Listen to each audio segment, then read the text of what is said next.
Or join the show by calling 508-996-0500. Now, here's the host of Sunday Brunch, Chris McCarthy.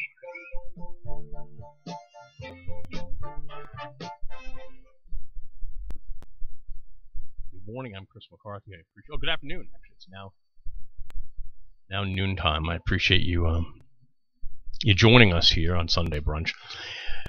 We have a great guest in studio, and I'm really appreciative that Joe Michaud was able to make some time for us. Joe, of course, is an attorney, former selectman in the town of Dartmouth, and he is the attorney for Beacon Compassion Center, which is in negotiations and just about to dot all the I's and cross all the T's to open up a medical marijuana dispensary on Hathaway Road. And Joe and I have known each other a long time. We've worked on some political campaigns.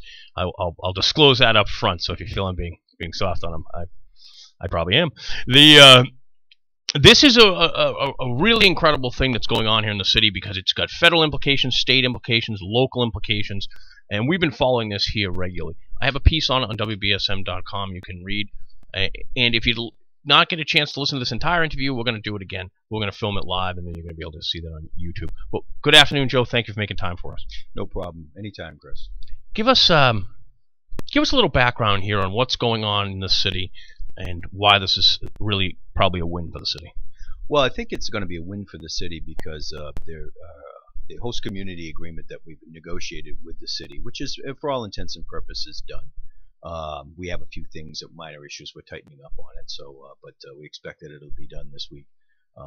It's going to be a significant financial benefit for the community in terms of potentially hundreds of thousands of dollars over the next several years that are going to be paid over and above any taxes that'll be paid on the facility and its location itself. So in terms of helping the city address some of the the pressing financial needs, this should go a long way towards helping that. And secondly, there's a demand for medicinal marijuana, not only here in New Bedford, but in southeastern Massachusetts. I heard a couple of the callers earlier talking about being required to drive to Brockton to get the prescriptions filled. And to me, that's a pretty onerous task. To have to drive that far. Making anyone go to Brockton is an onerous task. It's an undue hardship, isn't it? Well, to my friends in Brockton, Brockton's a fine community. But no, nonetheless, it's a long way. It's a 45-minute drive one way. Never mind the time that you have to spend at the facility presenting your credentials and getting your dosage and then driving 45 minutes back. So you're talking by the time you do that, it's a half-day event. There is no local facility right now in southeastern Massachusetts. And so I think this is going to go a long way towards addressing the needs of hundreds, if not thousands, of people in this region that would benefit by medical marijuana. And Joe, we've mentioned it's going to be on Hathaway Road. Where exactly on Hathaway Road is it going to be? Well, anybody that's familiar with the area knows where Captain Frank's Seafood Place is. Sure. There was a Wicks and Licks facility that was there. It's an old filling station that's basically languished for many years now. It's been several different entities, open and closed, and so driving by right now, it's not something that would be attractive to the eye. Okay. Beacon's going to come in. They're basically going to raise the existing structure, rebuild a brand new facility there, with appropriate diminished signing, and basically make some significant improvements to that block. But the location is important too. And that was a big concern with the administration, and rightfully so. So we looked for alternative locations that were basically away from residential neighborhoods, schools, things of that nature. We don't want it to be one of those things where you'd have kids playing in the parking lot or things of that nature. And Sure. Anybody familiar with the area know there's not a lot of foot traffic that goes by there. Nobody walks to Captain Frank's. Nobody walks to the Irving station that's there or things. So it's located near a highway, which will allow easy access to and from.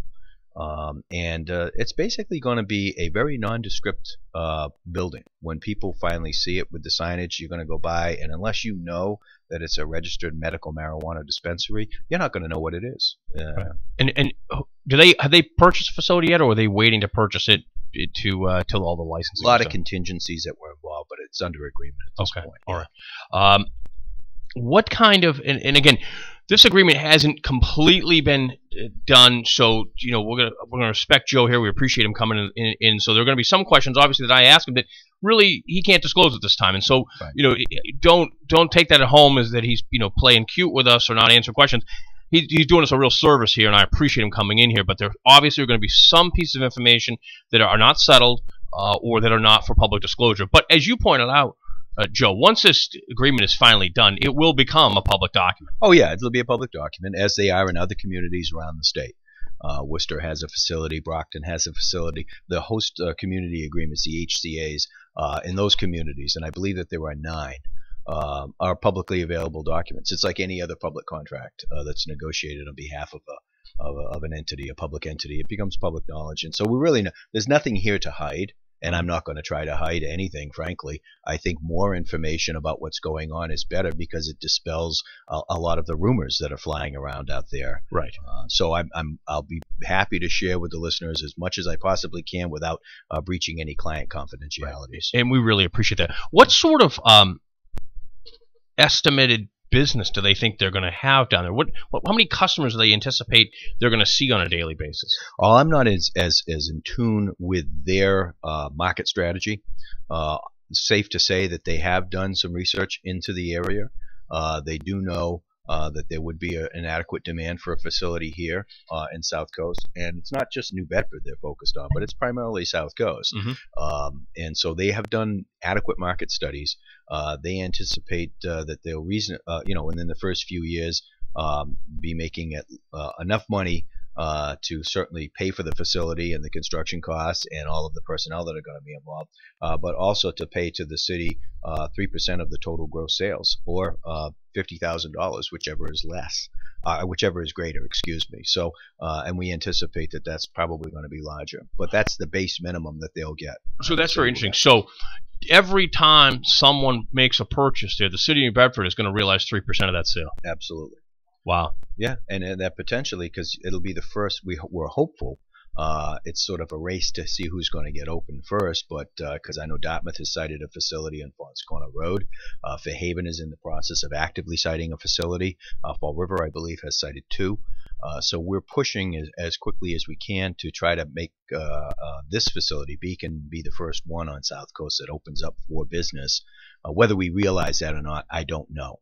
But one of those things that we try to do is, and you're like me probably. When you purchase medications from a pharmacy, you go to the same pharmacy all the time. You don't bounce around from pharmacy to pharmacy. Right. So our hope is to get open early and to get people that are going to be using it to make it their first choice for the medications that they need to receive there. Sure, you want to be the first to capture the market share, hold that market, right? And the citizens of New Bedford are going to realize a significant financial benefit. You could characterize the city as being a minor partner in the facility in terms of, so if we can open. I think that's what the federal indictment will read, Joe. Yeah, that's right. Non-indicted co-conspirator. No. Right. I think what you look at it, though, and people ought to look at it from that perspective, is the better this facility does, the more money the city will realize from it. And the thing is if Dartmouth opens before us or Fairhaven opens before us, and the New Bedford citizens, if they need it, they're going to drive to Dartmouth or Fairhaven. If they establish the relationship with those facilities first, that's going to be New Bedford money that's going to be benefiting the citizens of Dartmouth and Fairhaven. So you've got to look at it from that perspective as well. Good. Excellent point. Now, if I'm sitting at home, I'm saying, wait a second, they're going to be selling a large amount of marijuana right there. They're going to have marijuana and cash. I think it's primarily cash business now, still due to the federal laws. I'd be willing to be corrected on that. What sort of procedures are you going to have in place? Are there going to be New Bedford police on site doing detail work? How do you prepare to keep that place from becoming a target of crime and to protect what is going to be a lot of very expensive medicine and cash? Well, part of the obligation and part of the underlying agreement is going to be a portion devoted to security. And Beacon is going to maintain adequate security at the facility. They are also going to be meeting, obviously, with the chief of police to go over the security steps that they're going to be taking to maintain security and to make sure that there's open lines of communication if any type of a situation like that should arise. So we feel confident that we'll have adequate security at the facility to prevent any types of issues from arising. Great. We're speaking with Joe Michaud here on Sunday Brunch. He's the former Dartmouth Selectman. He's an attorney, and he represents Beacon Compassion Center, which is soon to be opening a facility on Hathaway Road to dispense medical marijuana. If people are interested in working there, what sort of job potentials is the city going to realize? Well, and that's another plus that's coming to the community, is that the Beacon has agreed that they will basically look at people who are from the community first in terms of jobs. And they're basically going to be they're in agreement now that 25% of the people that they employ there, at the very minimum, will be from New Bedford. There will be some skilled professionals, obviously, that have the skill set necessary that we need to run the facility. Those folks may or may not be from the community, but the folks that will be working there on a day-to-day basis, we're going to be looking at New Bedford first, and then trying to build on that, as we go. But again, it's they're going to be great corporate citizens. The folks that have met Beacon, my clients, have unilaterally said, basically across the board, boy, what nice folks. And I think, they're already actively involved with the Chamber of Commerce. They're surveying the area for various charitable organizations and boards that they can serve on as well. Mm-hmm. They want to come to the community and be a positive aspect of the community. And I think, frankly, looking back and seeing them coming in and overcoming the hurdles that they've had with any type of new entity, sure, they're going to be great for this town. So it's not just going to be the money flowing from it, but Beacon is going to be an active participant with the chamber and sponsoring events, medical events to discuss medical marijuana usage and things like that, and changes in the industry and stuff. So overall, I think they're going to be great champions of this area, and they love the community. They actually, have really fallen in love with New Bedford and its people. And isn't that great about people who come to this area who realize, wow, what a great area it is, and I can't believe I haven't been here before. You and I have mutual friends who are not from this area who've now come down here, and they love it, and they say, wow, this is incredible, and they bring other people down. So that's good. Now, Joe, this is obviously a sophisticated industry. It has a lot of regulations, and it has a lot of security requirements of it. Is this their first facility that they're opening? Beacon is involved with a few other entities that are engaged with medical marijuana, so this isn't the first go-around for them. They are involved with some other facilities, growth facilities, things of that nature. And then the people that are the principals in the industry are very experienced and basically know what they're doing. Yeah. Again, I don't know the complete background on every person involved with it, but from what I've observed, I've represented a lot of new businesses that have opened over the years. These folks know what they're doing. They're very organized and approach things very methodically. And so that's I think going to be a benefit to the community as well. This isn't new people that they're experienced in the industry, and they're well capitalized. Oh, absolutely, yeah. They've got a solid board of directors. I think I heard you mention earlier Bob Lobel is a member on their board. Right. Bob Lobel, as you know, is a user of medicinal marijuana and basically claimed that it saved his life. He had multiple surgeries, multiple knee replacements, hip replacements, broken bones. It makes me wonder what actually he did for a living. I thought he watched sports. Yeah, right. Not played them. But he said basically that he had started to use opiates for pain killing, and it basically his quality of life diminished significantly. And he thought to himself, if he stayed on that track, God knows where he'd be. He was introduced to medicinal marijuana as pain medication. He's used it for many years, and he says as an alternative to opiates, outstanding, fantastic, minimal life impact and quality of life impact. So I think if there's one thing we want to do in the city of New Bedford is if we can divert anybody from opiate usage, we ought to be actively seeking to do that. It's ravaged. Mm-hmm. It's ravaged Massachusetts, but New Bedford in particular has it's in the suburbs. Just 2 overdose deaths this week in the city related to opiate abuse, and I think that's just it's a shame and it's sad. But I think you'll see, and studies have indicated, a lot of opiate abuse starts with medical prescriptions for pain. Somebody has an accident, they get a medical prescription for pain, and then before you know it, they're addicted. We're going to go to the phones here. This is Chris McCarthy. I have Joe Michaud here in the studio with us. Guys, we're going to go to the phones. All I ask is that there are some questions that the attorney can't answer because he has attorney-client privilege, and also there's some things that maybe still aren't ironed out completely. So if he can't answer the question, take him at his word. and we're going to go to the phones now. Good afternoon. You're live with Joe Michaud and Chris McCarthy on WBSM. Good morning. Good afternoon. Goodbye. Good afternoon. Good afternoon. You're live on WBSM. Hello. All right, we're going to try another phone line. I don't know what's going on here. I'm a new guy, so sometimes I mess things up. We'll find out. Good afternoon. You're live on WBSM. Oh, I went through this. Hello? Good afternoon. You're here. All right, because I just went through that 3 times. I thought it was again. But anyway, great show, buddy. Enjoy it. Don't worry about the line. But anyway, with one question I wanted to ask, because, you know, about the marijuana, and the thing is, they make such a big deal where it's going to be, it's in the streets. But anyway, another thing is, and the security part of it, I get them thinking you do the same security doing drugstores or whatever, because people are addicted in the streets and they'll be busting into drugstores before they went to get marijuana, because you can get that easier. But anyway, that's the question I wanted to ask, because security, making a big deal about the security, this and that, I would just have it being sold wherever they sell cigarettes or liquor. It's no big deal. It's in the street. It isn't saying you're afraid to go out and get it in the streets. It's going to cause panic.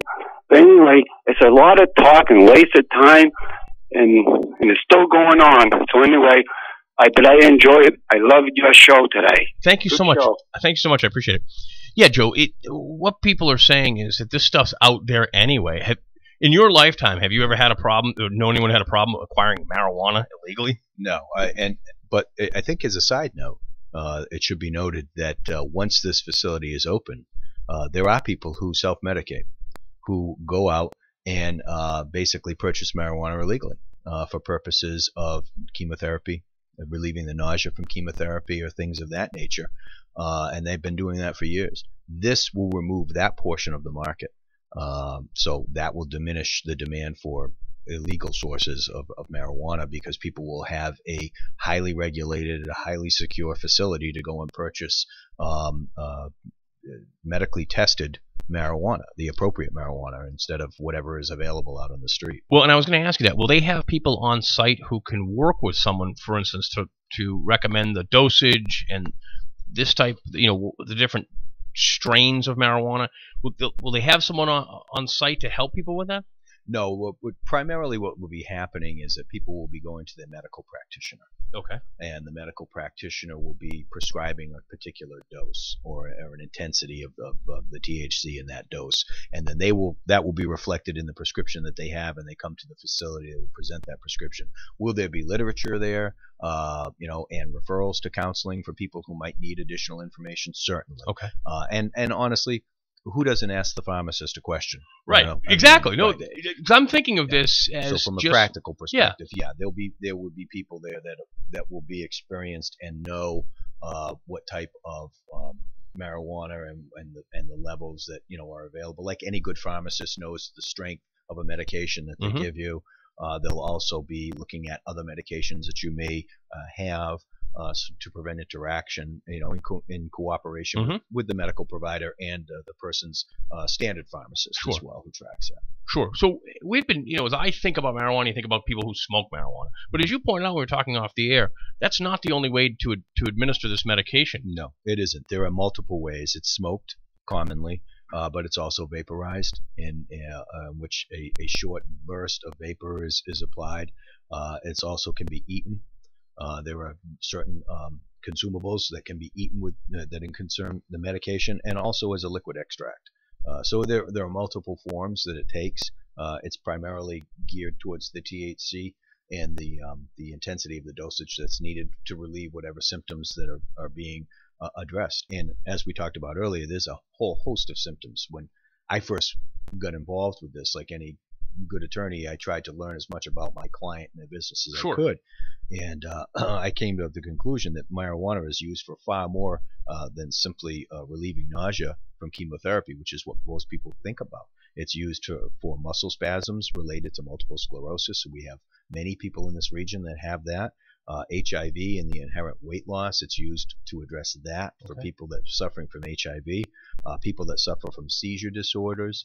It's been used commonly for that, and it's had remarkable success based on this Crohn's disease and other movement disorders like Parkinson's and Tourette's are currently being studied, but the results are absolutely fantastic. When I've seen the studies that have been done so far, as they continue to move into addressing those areas, and I mean there are hundreds of people in this region that suffer from Parkinson's and other involuntary movement disorders. But the studies that I've seen have showed it's been very effective so far. So, but mostly you're looking at what folks around in this area are familiar with is the chemotherapy, the relief from nausea. Right. And I know personally people that have had cancer and have gone chemotherapy and have illegally purchased marijuana on the streets through other means to help with the nausea. Yeah, if you don't know anybody, it's just because they didn't tell you. Because we've all known people who had to acquire marijuana illegally to help with their chemotherapy. As I say, everybody knows somebody. They just may not know that they know somebody because they kept it themselves. Now, you talked earlier about the federal concerns about this, but right now THC has been approved by the Federal Drug Administration. That's the active component in marijuana and cannabis is the THC for use in relief of nausea, and it takes the forms it's available as Marinol and Cesarac.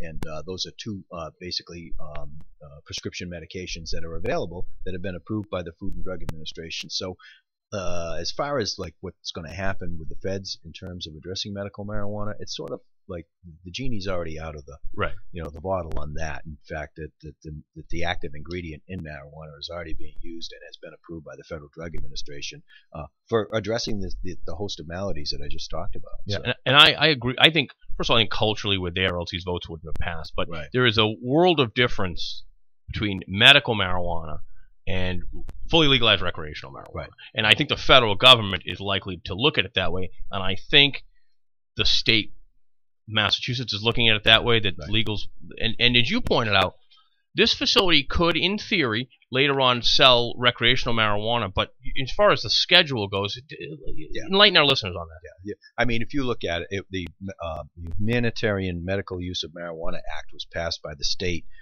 close to 5 years ago, and since then it has gone through a body that has put together various regulations and rules for its use. It's taken over 5 years. And we only have 9 dispensaries open in the state at this point. So the recreational use of marijuana is going to take quite some time, in my opinion, for them to come up with the rules and regulations governing where that's going to be sold, how it's going to be marketed, there's going to be a whole host of regulations. And you already saw it. As soon as it passed in November, one of the first acts of the legislature was to put the brakes on it, basically, until they can put the regulations in place. So could my clients theoretically open and increase their facility to use for recreational marijuana? Yeah, theoretically. But the people that I've been working with on this are not really focused on that. They're focused more on the humanitarian medical use of it. Everybody here has built their careers focusing on that particular aspect of it. So, I mean, right now, for what their immediate business goal is to get the facility up, running, and to become a contributing part of the community. When do you think that the doors will open? Honestly, there are so many things that we have to do. Okay. We just finished negotiating the agreement, and I might want to add that the City Council has been outstanding in understanding and supporting this, along with the mayor's office. There was a rumor out that was, that people were dragging their feet on it. I don't find that to be the case, frankly. Okay. This is a new industry, and it's a new product and a new situation. So it requires somebody to do some serious thinking about it. I think the mayor did that.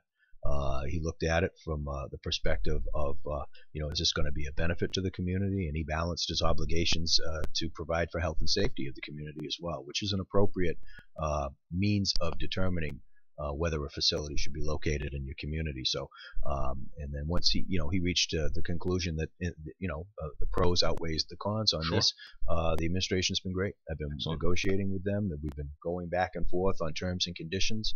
City Council again has been overwhelming in its support of this. Councilor Lopes appointing the Councilor Abreu to the medical or to the marijuana review committee. Yeah, the zoning and regulations, right, licensing to committee. review zoning and regulations on that. I think that's appropriate. I think that that's shows the city getting ahead of this. Yeah, I thought so as well. Both you and I have been locally elected officials. We know the tough balance that it is. Sometimes you got to make sure that it works, and you got to negotiate hard, but you want to keep the door open. And so that's been your experience with the city. Well, I mean, the thing is this is a business, and they're looking to locate in this city, and they're looking to pay not just their taxes, like most businesses that come in just want to pay the taxes. These folks are willing to pay their taxes, which are going to be substantial, as any business owner in the city knows. Right. But they're willing to pay above and beyond that, 3% of gross, which is significant for the first 3 years with a base of $50,000. So, like I said, over the term of this agreement, the city stands to benefit by several $100,000, in my opinion, and that's conservatively estimating it. It could be in excess of $1 million. So. Excellent, folks. I see you on hold here. We're gonna run through the calls. As I said, we've got Attorney Joe Michaud here in the studio with us. You may ask him a question that he may simply not be able to answer. So I ask that you respect that, because this isn't all done, and he does have attorney-client privilege, and he's doing us a favor this afternoon by coming in here to Sunday Brunch. Good afternoon. You're live on WBSM. Hi, Chris. First of all, I want to thank Mr. Michaud for helping to bring this dispensary agreement finally to fruition. I also want to thank the mayor's office and Councilor Ian Abreu because of his leadership through this. My name is Dawn Blake Souza, and I was formerly with an organization called CALM, and we tried nearly 5 years ago to bring a dispensary to New Bedford. We weren't successful. We met subsequently with a number of other people that wanted to do this, but we weren't happy with the motivations of the people. I didn't feel that any of them had the interest of our community at their heart. However, Steve, Angela, and Rena Caminetti, who are with Beacon, really changed our minds on that. We met with them, we talked with them, and I realized that they indeed are people who have this community in the best interest of the people of New Bedford and the surrounding communities in their heart. I like them. I think that they have a very good value system. More importantly, Chris, since we started this, CALM still has hundreds and hundreds of people who contact us all the time, particularly senior citizens who really need this medicine. They have expressed to me their concerns about opiate addiction for so many things that seniors suffer from. I first got interested in this because of my friends who were going through chemo and had to go to the streets to find, to get the medicine that they needed. And so this is going to provide that safe, healthy, regulated medicine that people in this community want and need. Additionally, I think that it's a win-win for our city because, as Mr. Michaud pointed out, it's going to bring in much-needed revenue. Everything is going to help. New Bedford obviously needs the money. We need the jobs. Ancillary businesses that people haven't really talked a lot about are tremendous boons to this economy.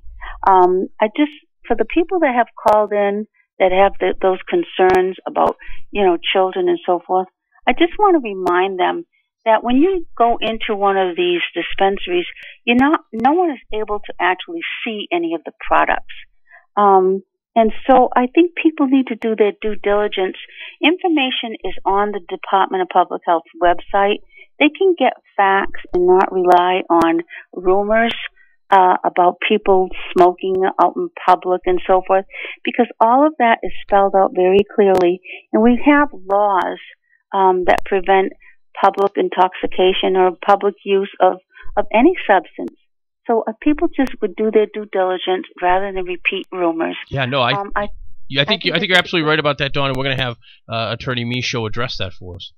Yeah, no, and those are great points. And just so everybody knows, I mean, there's state law that none of this will be prescribed to anybody under the age of 18. Okay. It's not going to be prescribed for pregnant women, or will it be prescribed for anybody with a history of psychosis unless it's supported by the appropriate medical documentation. There will be no loitering at the site, okay, which is why security will be present. So nobody's going to be able to show up, and there won't be people hanging around in the parking lot. It's sort of basically come in, purchase your product, get in your car, go. And they'd have no reason to hang around the parking lot anyway. It's not going to be an attractive place to hang around. It's going to be basically a nondescript building with a parking lot, in which people are going to be encouraged to come in, do their business, purchase their product, and leave. Joe, I have a question for you because a caller brought it up earlier, and it's not specific to your client here, but you probably know the law. Can people now currently they can smoke marijuana in their house? Can you smoke it on your deck outside? Yeah, you can. Yeah, I mean, it's not really. There's some discretion involved. Obviously, you're not going to go to a children's party or something of that nature. So, but no, I mean, the thing is, isn't that when you really need it though? Yeah. Could be, I guess. I don't know. I haven't been to Chuck E. Cheese for a long time, Chris. My kids are older, but no, there's obviously there's a responsibility that goes along with it too. And if the authorities do see somebody that's smoking it in their car or in an inappropriate location, then they'll probably, in all likelihood, be arrested. Sure. And as well they ought to. Right. What it is like with any medication, there's a certain amount of responsibility by the recipient to apply or to take the medication responsibly.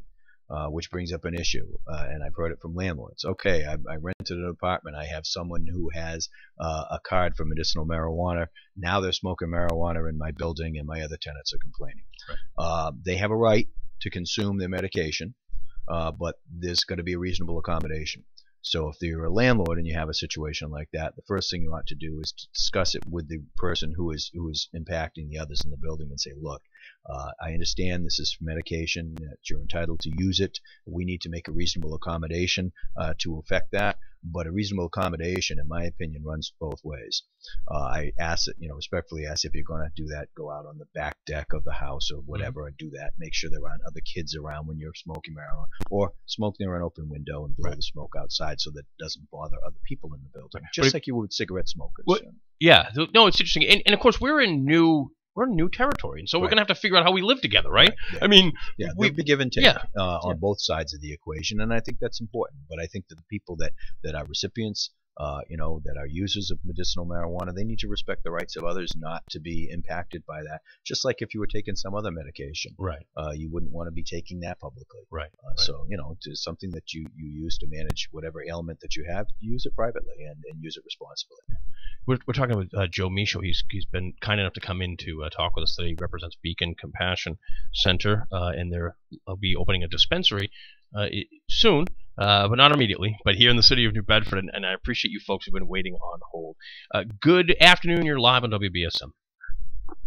Good afternoon. I was just, he answered a few questions already, so I didn't have to answer, but this law that just passed for the state of Massachusetts, is it for a medical marijuana? No. What recently passed in November was to permit the use of recreational marijuana, similar to what Colorado and Washington State passed. Medicinal marijuana was allowed by the Humanitarian Medical Use of Marijuana Act, which was passed in 2012. So this is a different when you say recreational, like recreational, it means that you can smoke pot, man, if you want. Right. It means like you consume alcohol. If you I want to have understand. Well, the reason I said that is because these dispensaries that's going up, I think some of the people think that they're going to be like stores that you can go in, anybody can go in, correct? No, it's not. No. In fact, unless you have a medical marijuana card and prescription, you're not welcome really at the facility. It's not a place for people to go and hang around and that type of stuff. It's going to be there for people who are in need of the product. And so, just so we understand, because it may be I may be causing some confusion here, not unintentionally, but this could have happened regardless of whether the legalized marijuana law was ever passed, right? Yes, because the medicinal marijuana piece has been in place for, as you point out, 5 years? Yeah, approximately 5 years now. The Humanitarian Medicinal Use of Marijuana Act has been around for a while. Right. But that's why I try to remind people it's taken 5 years almost to get all the regulations in place with the Department of Public Health and all of the licensing processes that have to be overcome, basically, or hurdled to get to this point. Yeah. No, I appreciate that, Joe, and I think sometimes and maybe that I cause the confusion or other people cause the confusion because we're conflating the legalized recreational use versus medicinal marijuana. This is entirely medicinal marijuana. What's of a different color? Yeah, totally. Thank you for waiting. You're live on WBSM, caller. Hello? I think I'm scaring away a lot of your You may be scaring people away, or that could be the long-term effects of marijuana use. We don't know at this point, Joe. We don't know. Listen, we're gonna pay a few bills here, and we'll be back. We have Joe Michaud, attorney for Beacon Compassion Center here in the studio, and we really appreciate him spending some time with us and clearing up any confusion that we may have inadvertently caused, or that are just out there as rumors. We'll be right back.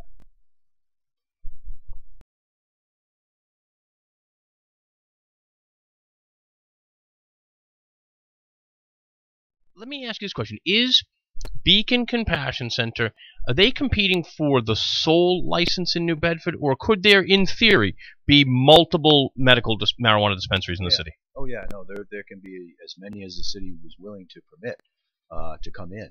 Our agreement addresses that, however, in terms of these, if the city allows another 2 or 3 dispensaries in, obviously the numbers, we would have to revisit the numbers, because then you'd be diluting the market. Sure.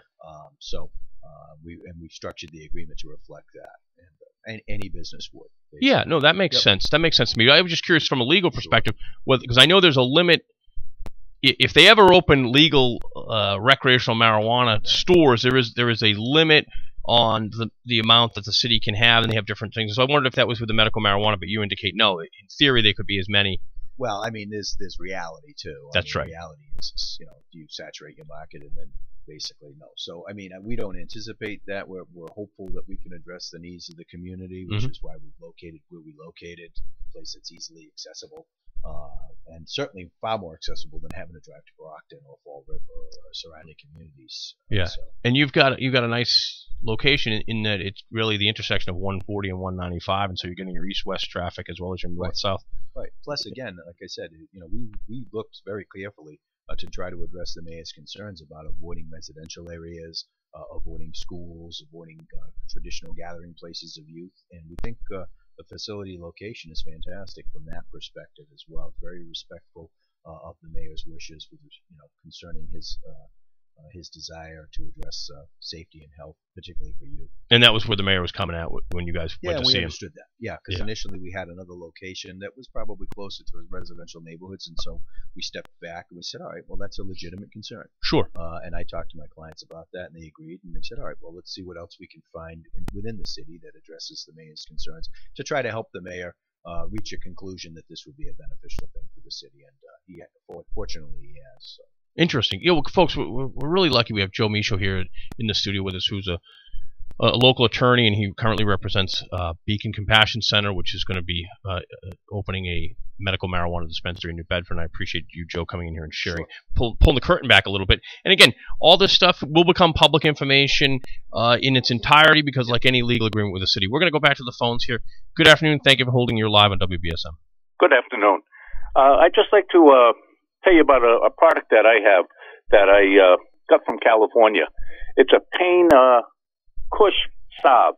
It's got THC and CBD in it. And where you have aches and pains, you rub it on just like you would do Bengay. Right. And it works very, very well. Really? Did you get any euphoric effects from it? No. Right. Nope, you don't get high off of it or anything like that. Yep. And yesterday, actually, I twisted my ankle, in the snow. Okay. And I'm going to put it on today. Now, is this something that that you have a medical marijuana card for? Or no, I don't. My brother gave me this from California. He lives in California. And I have severe arthritis in my hands. My hands are all deformed. Oh, God. And he brought this to me. And has it worked? And it works.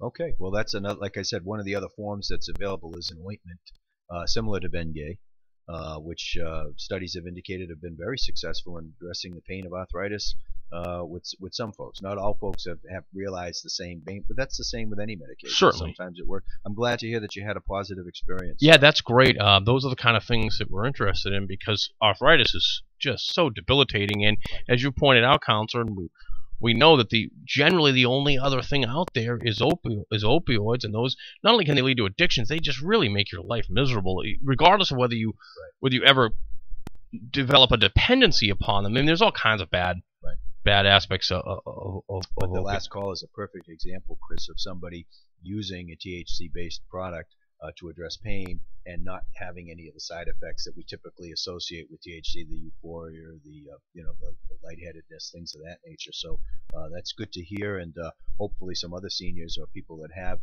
rheumatism, arthritis, some of those other types of ailments, this will become an option for you. And isn't that what it is? It's basically bringing out another option, Yep. and you folks are looking to have this facility in an area of the city that is about as far away from people as I think about it. I'm trying to do the geography of the city. I think it's about as far away from people, unless you stuck it all the way up in the industrial park, which again, you're up in neighborhoods there as well. Right. So I mean, there's no perfect place, certainly, but we tried to locate it where it's going to have easy access for people from outside the region. And really, when you think about it, if this facility can draw other folks that live in different communities to come and use, then what a great opportunity for the city to realize additional monies. Right. From basically transient folks that are coming through, purchasing product and going back home. That's fantastic. It's sort of like a local sales tax almost. Right, right. The city will realize the benefit of that, which is why we have the desire to travel, get ourselves up and running before other facilities are up and running, to capture that part of the market. And honestly, the city will be a minor partner in the success of this organization. So they'll get 3% of every sale. Right, and that's going to go up actually after the first 3 calendar years. In the 4th year, it will climb to 3.25% total gross sales, or $75,000, whichever is greater. And then in the 5th year, it climbs to 3.75%, or $100,000, which is ever greater. So even if you take the minimal amounts of contribution, you're talking excess payment of close to $500,000 of money that that they wouldn't be obligated to pay otherwise. But again, those are the conservative figures. We think that once the facility is up and running, and once medicinal marijuana becomes more common in its use, the numbers could be staggering, and go right to the city's coffers to help meet some of the growing demand, as the recent judgment that came back against the city on the labor issue. Right. There's several $1 million there that need to be paid. Well, it's going to have to be paid. Right, and this might be a good source of addressing those payments. Yeah, when we had Ian Abreu in the city council 2 weeks ago, I think it was now, he mentioned that the city of New Bedford needs $5 million in growth, of new business growth every year, if they ever attempt to try to lower taxes for the homeowners and the business community. Right. So you need a lot of growth, and this is a component of it. Right, and this is great. It's another success story for the city. You're bringing in a new business, and we're celebrating the offshore wind industry coming and locating in the community. That's a new industry. Well, guess what? The medicinal use of marijuana is also a new industry that's coming into the city. We just welcomed a marijuana cultivation facility. Right. So say what you will, and as you stated earlier, I've been in the military for 30 years, so obviously, and I've undergone hundreds of urinalysis tests, right. So I have the documentation to show that this is not something that I personally am involved with, but I looked at it analytically, in terms of dollars and cents. It worked. I looked at it from more of a scientific perspective, and I familiarized myself with the maladies that it addressed, right. And it was a go there. So I said, this is a win-win situation. And frankly, as you know, I've got a law office in the city. I'm in the city more than a lot of people who live in the city. That's right. I'm there in my office pretty much every day. So I would never do or advocate for something that I think would be hurtful to the city, because I love the city. Right. I chose to come back here, live, raise my family. Again, I think it's going to be a significant benefit to the city of New Bedford. Yeah, and Joe, I like to point out here, as goes New Bedford, as goes the region. Absolutely. If New Bedford doesn't do well, it's difficult for Dartmouth and Fairhaven and Freetown to do well, and so much of our economy is all interlinked together, and so it's very important that we all work together. Joe, I want to thank you for coming in today. I have Joe Michaud here. He's president of the Chamber of Commerce. I'd forgotten that when I was doing your resume there. One of my side jobs. One of your side jobs, and you're also chairman of the. Are you still the chairman of the Workforce Development Board? No, I finished up my chairmanship of the Workforce Investment Board, and I'm now the immediate past chair. So I'm still on the executive committee for that. But that's important. Yeah, absolutely. It's all about jobs. It's about bringing business to the city. And frankly, I think, like I said, this is a good step in the right direction. The mayor and his staff should be applauded for the work that they did. They really took a step back and studied the issue, and at the end of the day we think that they reached the right conclusion. Yeah. And opening up their arms and welcoming Beacon Compassion to the city. So. Excellent. Well, I'm Chris McCarthy. We're gonna finish up here now. Thank you for joining me here on Sunday Brunch. We'll be back next week. Of course, I'll be here with Ken Pittman on Saturday as well. We're gonna pay some bills and then enjoy it. And by the way, folks, pay attention to WBSM Storm Center because we got another storm coming. Sorry. Nice. 1420 WBSM with Brian the Cab Driver.